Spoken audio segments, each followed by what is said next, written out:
Moro há praticamente uma década aqui nos Estados Unidos e isso me ofereceu aí uma posição privilegiada para acompanhar em paralelo a cena política econômica aqui nos Estados Unidos em comparação com a cena brasileira.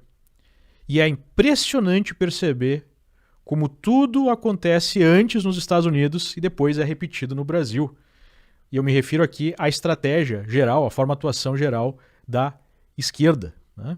E aí sugere essa situação, essa comparação, uma ação coordenada, que a esquerda acusa a direita de fazer, só que uma ação coordenada em escala global, né? Nós sabemos que eles têm uma atuação global há muitas décadas, né?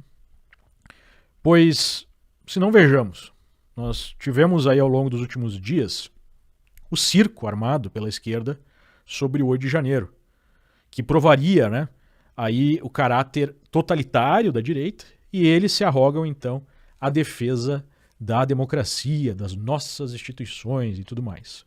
Ora, é exatamente a mesma retórica aqui nos Estados Unidos, e vejam só, né, até a data é parecida, 2 dias só de diferença, sobre o 6 de janeiro. Só que o 6 de janeiro americano, né, em comparação ao 8 de janeiro brasileiro, aconteceu 2 anos antes. Mas tudo que levou até o 6 de janeiro nos Estados Unidos ou até o 8 de janeiro no Brasil é muito parecido. Se não vejamos, em 2016 nós tivemos a eleição de Trump, contra tudo e contra todos, contra todo o establishment, né? A imprensa completamente contra, as instituições, a academia, os artistas, enfim. A mesma história, o mesmo establishment. Aqui nos Estados Unidos tem o conceito, né, de deep state, aquelas autoridades não eleitas que efetivamente controlam o país, às vezes das sombras. Todos esses não queriam Donald Trump e queriam a democrata Hillary Clinton. Mesmo contra tudo isso, Trump foi eleito. Só que, desde o momento que ele foi eleito, e até na verdade um pouco antes, a gente já sabe agora, já havia um movimento para derrubá-lo. Número 1, para impedir que ele pudesse governar, né, e especialmente que ele pudesse se reeleger, até com a possibilidade de retirá-lo do cargo. E nesse sentido, nós tivemos a acusação primordial que ele teria sido eleito através da interferência russa. Os russos, agentes russos, teriam utilizado as redes sociais para espalhar mentiras, né, para favorecer Trump e prejudicar Hillary Clinton, colocando assim o Trump na presidência. Chegando ao ponto até de uma história fantasiosa, que haveriam vídeos, né, do Trump em Moscou que poderiam ser usados por Putin para chantageá-lo. Essas acusações ocuparam pelo menos os primeiros 2 anos da administração Trump, e depois de 2 anos ficou claro que não havia nada, que era um pastel de vento. Na verdade, foi um dossiê montado pelo Partido Democrata, pela candidatura de Hillary Clinton, que só foi à frente e virou uma investigação por conta do FBI, que conseguiu, inclusive, mentir para juízes para conseguir mandados, né, de escuta, até mesmo de busca e apreensão, alguns de prisão, com as pessoas envolvidas. Então, por 2 anos, essa foi a história e isso prejudicou muito a presidência de Trump. Não foi exatamente o que aconteceu no Brasil, Bolsonaro assumindo e as instituições se organizando para impedir que ele governasse. E nesse caso, né, a diferença gritante aqui no caso brasileiro foi muito mais grave. Mesmo que a gente tenha aqui nos Estados Unidos um avanço, né, da esquerda para aparelhar instituições, seria impensável que a Suprema Corte americana abrisse uma investigação contra os seus críticos e se alinharia completamente a um lado do espectro político, né, ao lado da esquerda. Isso seria impensável até mesmo hoje aqui nos Estados Unidos. E foi exatamente o que aconteceu no Brasil.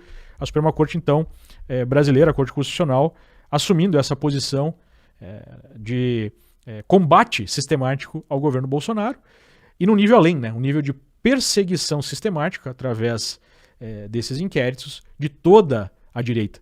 Mas até a retórica é muito parecida, né? Bolsonaro só teria sido eleito por conta de fake news que foram promovidas nas redes sociais. Esse foi o mote. Inclusive, isso foi alvo de uma tentativa de manipulação eleitoral por parte da Folha de São Paulo entre o primeiro e o segundo turno de 2018, para quem não está lembrado, e que produziu um processo depois do dono da Van contra a jornalista que escreveu e acusava ele, né, de bancar disparos em massa por WhatsApp com essas supostas mentiras. Isso nunca foi provado. Ele chegou a ganhar uma reparação, se não me engano, de R$100 mil por conta dessa mentira. Mas essa mesma mentira fundamental segue sendo utilizada para todo tipo de ação arbitrária contra a direita. Haveria uma rede de fake news, uma milícia digital, né, para beneficiar Bolsonaro e prejudicar os seus adversários. E aqui nos Estados Unidos, essa esquerda se uniu, em todo o seu espectro, para impedir a reeleição de Trump. E não sou eu que estou falando. Você pode ler na revista Time uma matéria que explica como vários entes, vários personagens poderosos se reuniram para impedir a reeleição de Trump. Leis eleitorais foram modificadas, com a votação em massa por correio, a mídia operou 100% a favor de Biden. A gente chegou ao ponto de ter redes sociais censurando notícias negativas contra Biden, como o escândalo de corrupção do seu filho lá, que foi revelado pelo material no seu laptop. Essa matéria do New York Post, que saiu 2-3 semanas antes das eleições, foi sistematicamente censurada nas redes sociais. Hoje inclusive a principal prova de uma investigação de impeachment que está acontecendo no Congresso americano contra o Biden. Há muita materialidade nessas denúncias, de fato, ele é muito corrupto, profundamente corrupto. Mas o público americano não pôde ficar sabendo disso, porque a imprensa foi aparelhada pela esquerda e operou como um braço da sua campanha, e as redes sociais chegaram até mesmo a bloquear tais informações. A gente teve voto por correio, a gente teve ONGs de esquerda trabalhando para coletar esses votos que foram enviados por correio. Houve uma percepção por parte da direita que essa campanha não foi limpa, não foi transparente, para dizer o mínimo. Isso gerou uma grande indignação pelo resultado. E aí nós tivemos um protesto e uma facilitação, não há como usar outra palavra, para a entrada desses manifestantes no Capitólio. Não podemos imaginar que o prédio, que deveria ser talvez o prédio mais bem guardado do mundo, fosse facilmente invadido por manifestantes.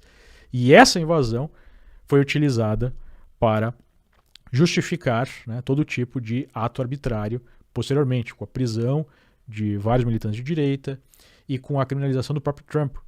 A esquerda está utilizando o Departamento de Justiça para perseguir criminalmente Trump em investigações, em processos que são risíveis, que são absurdos, ainda mais se a gente comparar com o tratamento que é dado para a esquerda.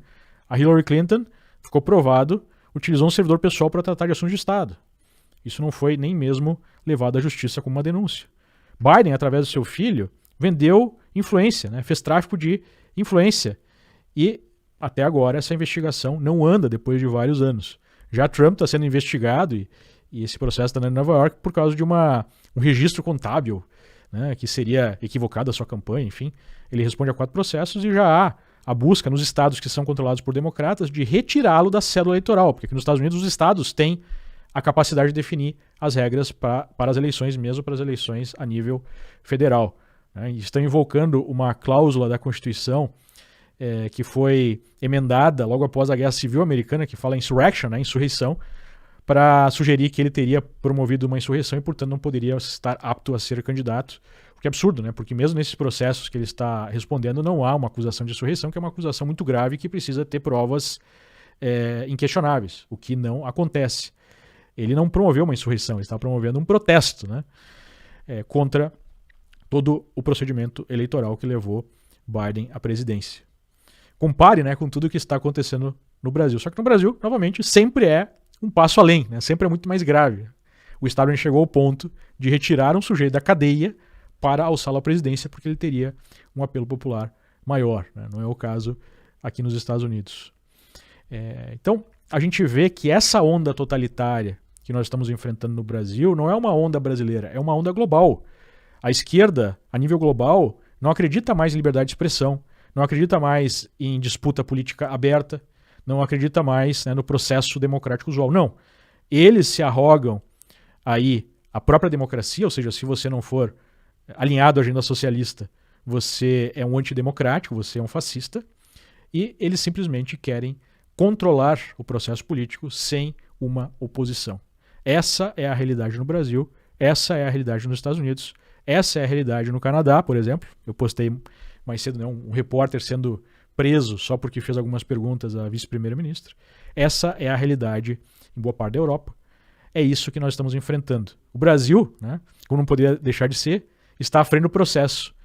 A gente está sempre à frente do processo nas piores coisas que acontecem no planeta. Mas não é um movimento isolado. É um movimento que ocorre a nível global.